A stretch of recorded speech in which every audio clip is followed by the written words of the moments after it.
Hi!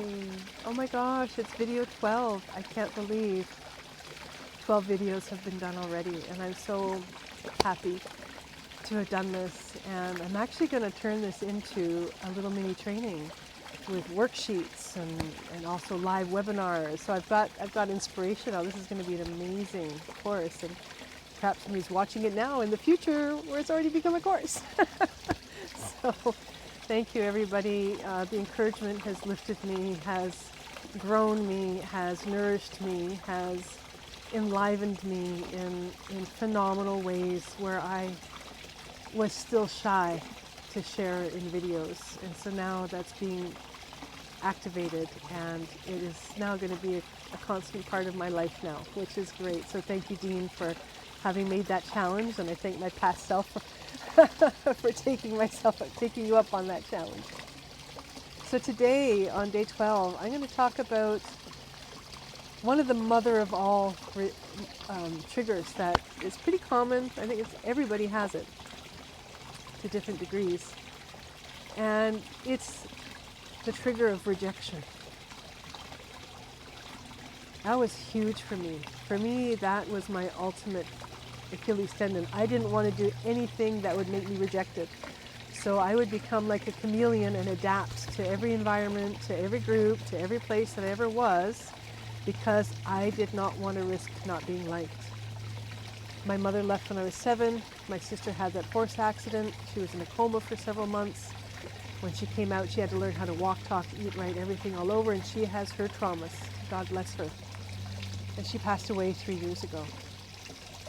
And a part of my mission to share this about triggers and trauma has been born too out of witnessing her being caught in her triggers so much, caught in her trauma, and being unwilling to learn or to admit or to ask for help because there was so much there she didn't know how to navigate. And I was not the person. I tried, but I'm the little sister, so it just didn't work. But it was really heartbreaking for me to have so many resources and tools, and to see that she couldn't take it in. And at that time I felt resentful. Now I don't. But at that time I was like, wait a minute, I got something good you can heal with, you can learn. And I didn't understand a lot of the things I understand now at a deeper degree. So a part of my motivation to get out there more on the online scene, speaking, courses, webinars, is because I watched her suffer and she rotted away, and it became the death of her. She got caught in alcoholism, taking painkillers, which she needed, but she took them with alcohol, and she lived an isolated life. She locked herself away from life and from people, and created an identity that she needed to survive, of I'm okay, I don't need help.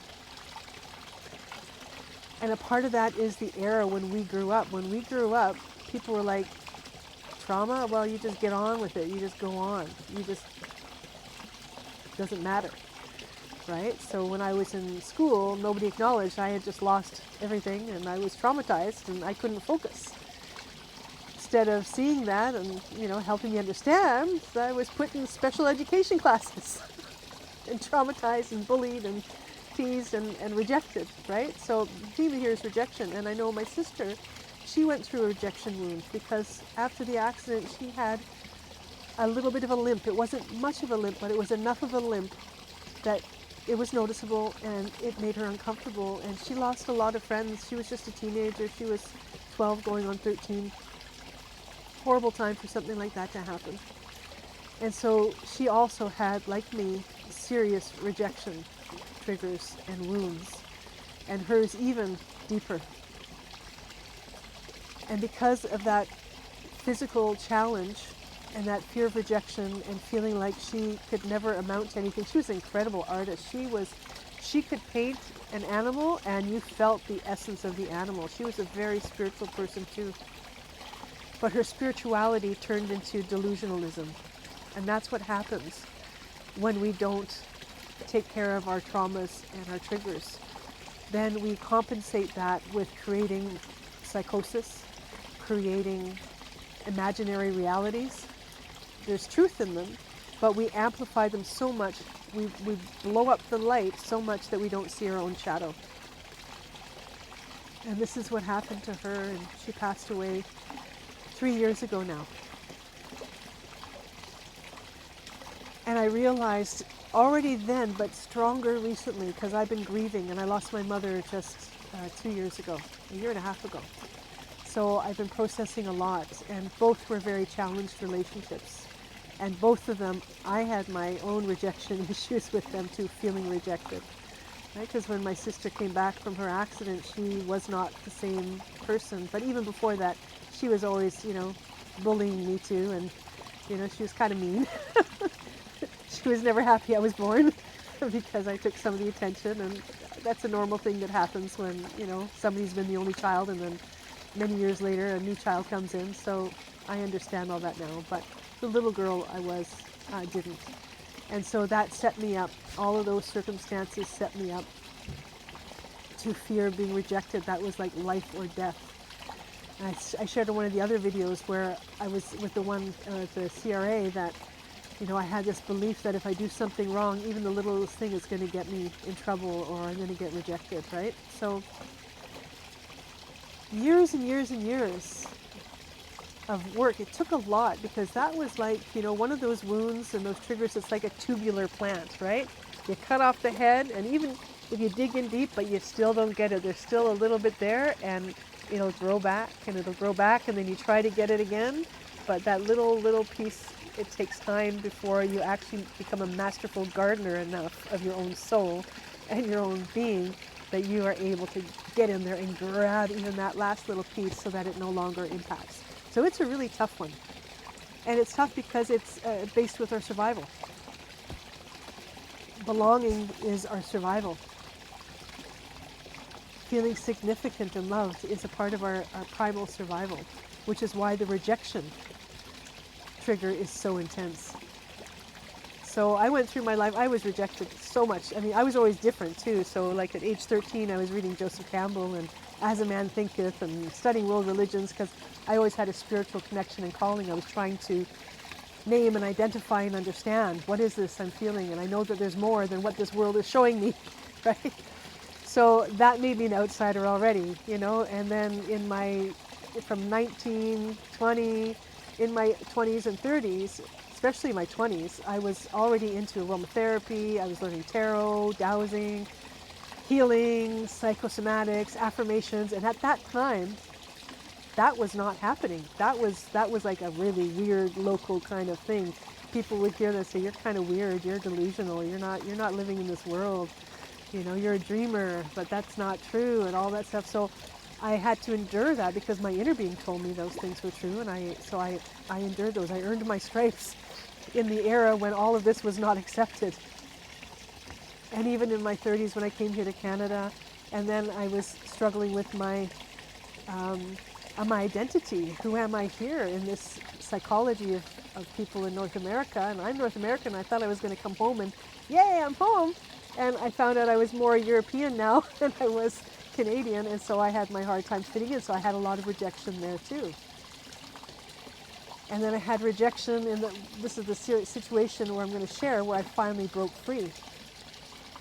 I was working in a hotel here, and every season the new massage people that would come had issues with me. I always try to engage, I always try to connect, I always try to, for me, I'm a conflict resolver. If there's a fuzzy energy, I want to say, hey, what's going on? But I didn't realize then that when I would, try to engage and I didn't read the room properly, well, that would trigger them. But I was left alone in my own stuff thinking, why is everybody rejecting me? What am I doing wrong? I'm just here, I love what I do, I had one person saying, oh, I'm just, I'm a fake and I'm phony and, just brown nosing. And I was like, it was incredible what happened. And I was just really coming into myself after all of the struggle years of trying to find my identity in Canada and how to articulate myself in English. Because in German, no problem. Even to this day, I can start and it's there. No problem. It's like a mother language for me now. right? But it took me years to cultivate my languaging in the way that I can do now, and I can present and speak my truth and my insights. But I was struggling still then. So it was the 4th year that I was at this hotel, and you know, a new person came and it was going really nice, I thought, and then all of a sudden she changed. And I was like, what happened? Because I was friendly, I welcomed her, I invited her to, let's go have a beer or something, you know, to chat before the season's high, because then we can, you know, get to know each other, and then when stress happens, we don't read each other wrong, right? So that, for me, that was my way of trying to create connection. But it wasn't her language, obviously, and she changed. And then she started, turning my boss against me, who once used to love me like crazy. and it seemed like I was the problem. Suddenly I was the one that was the problem all those years, even though I never had a problem with anybody until they had a problem with me. And then my problem was simply I was feeling hurt and rejected. So I had to work a lot on that, and to keep going there and doing my healing work. And I really loved the land, and I loved the opportunity, and I really loved my boss. And so, but then the tides changed when this woman came. And I remember one day, because there was a little outdoor cabin, I could wash my hands and, you know, and go in, or after a session, right, to do a massage in the session. And I remember one day something happened, I don't remember, but I really felt gutted inside. I felt so sad. I felt so confused. I was like, why? I don't understand. I really don't understand. The I that I was didn't understand. I understand now. But the I that I was didn't understand. And I was crying and I was praying, and then all of a sudden this insight washed over me. And this insight told me, well, she doesn't have to like you. Nobody has to like you. Nobody has to see you. Nobody really has to understand you. Everybody's allowed to have their own experience of you. Just like you're allowed to have your own experience of everybody else. So it's not about you. And it was such an awakening. It was like a light bulb went on. And that's when I started. That was the beginning of working through that rejection and reminding myself every time that I felt rejected, wait a minute, no, you know, everybody's allowed to feel what they feel. Everybody's allowed to think what they think. They're all sovereign souls. Everybody's a sovereign soul. And we all have our own ways and own filters, and it's what it is. And our journey is to find people, you know, who we have similar filters and similar stories, so we can share and we can enjoy each other, and we can, again, meet at intersections of love and growth. So, but because rejection was such a deep, deep, deep tuberose root inside of me, that situation helped me get to the root of it. Because the root of it was I was expecting that people should see me as I see me. I was expecting that people should love me because I'm kind of awesome, I think. I got a good heart. I have my quirks, for sure. But I'm like, I do everything, you know, for people. I'd be everybody's best friend, so why don't they like me? Right? And so that little piece was the expectation that people should see me, that people should know me, that people should understand me. And once I caught that, then no rejection ever took hold again. And that little piece of tuberose, it started to dry out, until it's not there anymore. I'm not afraid of rejection like I was before. And that was my Achilles tendon. And I know that it's many people's Achilles tendon, because behind that is the feelings of fear of not being enough, not being lovable, you know, being complicated, being too much. And especially as an entrepreneur and somebody coming out, you know, I always love sharing. That's just my nature. And I started my first entrepreneurial journey when I was 17 with a hula hoop. And a friend of mine and I, we decided to buy scrap pieces of leather from Danier Leather, and we made those hair scrunchies out of leather. Nobody had them out of leather yet. People only had the cotton ones. So we were the first ones to make them out of leather.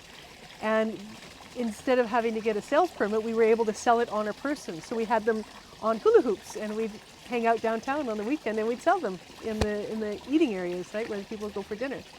So I've always had this in me. And then, of course, the traumas that happened later and things like that it dampened it. And I've had so many experiences where, you know, I was coming back into my fire and then something would dampen it. Always rejection. Coming into my fire, oh, dampening it. And so my journey has been resuscitating the flame of my soul, my spirit, and my heart through these experiences, and each time gaining insight into how to navigate when there is rejection. And of course, I will feel sadness and I might feel pain, but it's no longer the trigger that spirals me into self-deprecation and judgment and confusion.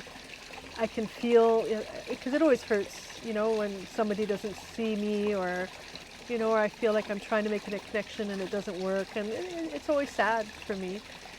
But it no longer guts me like it used to, and I can just say, okay, bless you, I bless you, I release you. I bless you, I release you. You know, I bless and release myself from you. You have every right to see me whatever way you want, and I'm a catalyst for you, and you're a catalyst for me, and it's all good. So that's my invitation for anybody here watching who still has a tuberose, like a root that keeps growing back around rejection, around not being enough, which is the fear of stepping out into, because we're right now here, this is through Mastermind, right? So stepping out to be the entrepreneur, to present, to embody and bring your dreams to life. And anybody else who's on here who wants to live a better life and just wants to find a way to no longer suffer from that trigger of rejection so that self-worth can grow. Explore that thought, because it liberated me. Nobody is obligated to love me. Nobody is obligated to like me.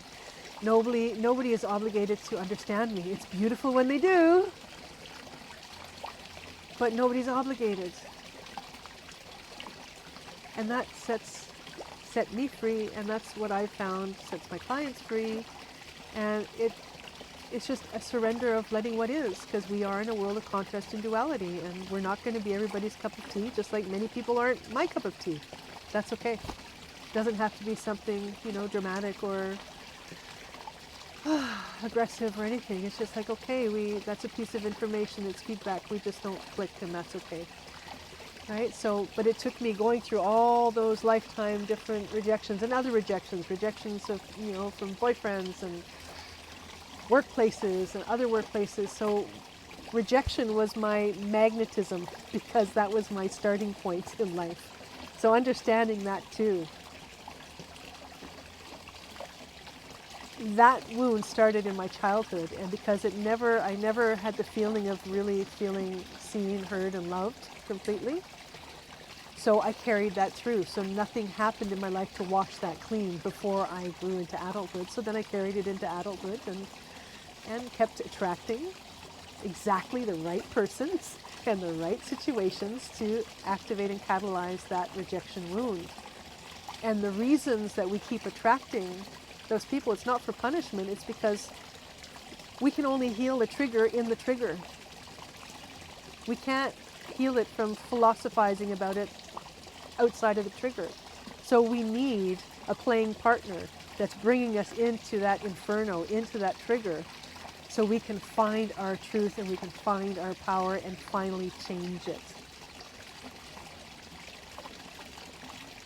When you understand triggers like that, rejection triggers, you know, money triggers, survival, right? But if you notice, every time, you know, you've had money fears, money has come through, you find resourcefulness.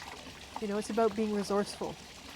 And it's hard because it feels life-threatening. You know, it's the other big trigger. But money is life force. Money is currency. It's a current of frequency. And when we go into fear about money, we're no longer in the currency of flow and love in life. So we're actually doing the opposite of what we need to do when we're challenged with finances, with money. We need to stretch and expand ourselves, gather the evidence. I've been okay till now.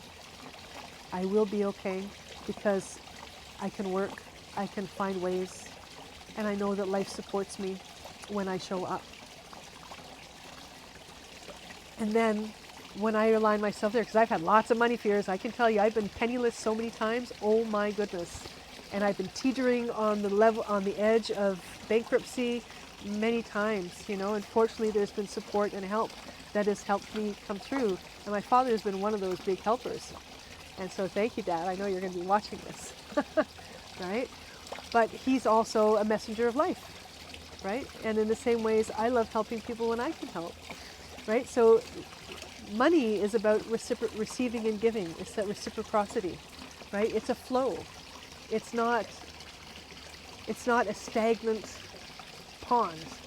It's about movement. Money reflects movement. And I can say that the more that I have healed my own inner self, and I come more into flow in my own self and my connection to life, the money and my work gets better.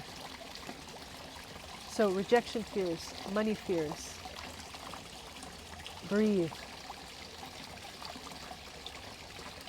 In the trigger, it's only that moment.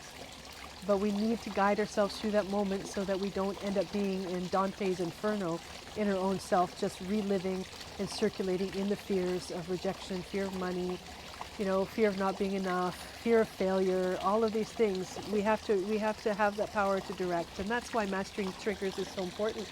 And that's why we can't heal the wounds until we at least gain enough mastery to interrupt those triggers, the emotions of the triggers, so we can rewrite them, redirect them, and find our way to stay in the flow even in the challenges, even if it's just a little dot of flow, just like one movement. I'm just moving my toe.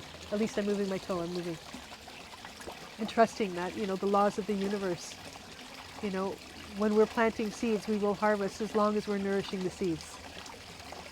So just keep nourishing your seeds and you will have your harvest. That's the law of the universe. And I think on that note, I'm going to finish. But today I decided I'm going to play a little song with my flute. This is a flute my husband brought back for me from Peru. And so I'm going to set the phone down, the video, so you can see the beautiful flowing water. And I'm just going to play a little farewell song with my love and as a blessing of goodness and grace for everybody watching and listening. Okay, thanks.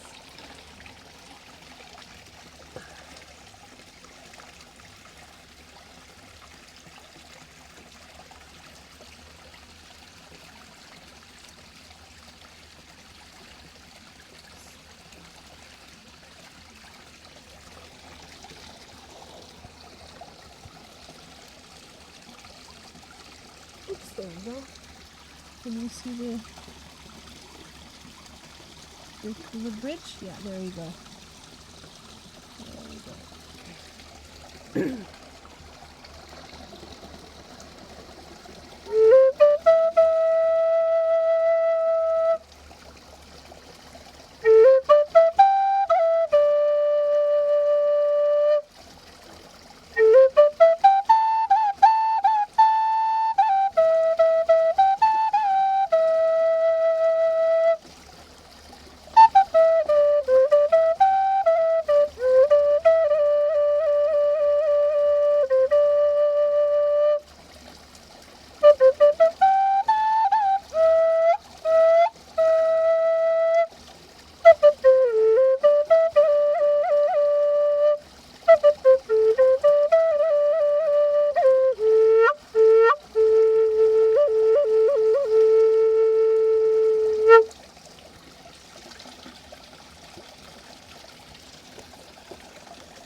Thank you everybody for being a part of my journey and stepping out, being bold, courageous, and overcoming another, I guess I've overcome another level. Maybe there was still a little bit of rejection there too, but not extreme, not like it used to be, not crippling. But I feel stronger, I feel more confident, and I feel so grateful for every one of you watching, every one of you who's commented, every one of you who's been messaging me saying, I can't wait for your video, when's it coming? Thank you from the fullness of my heart. Lots of love to you all. Bye.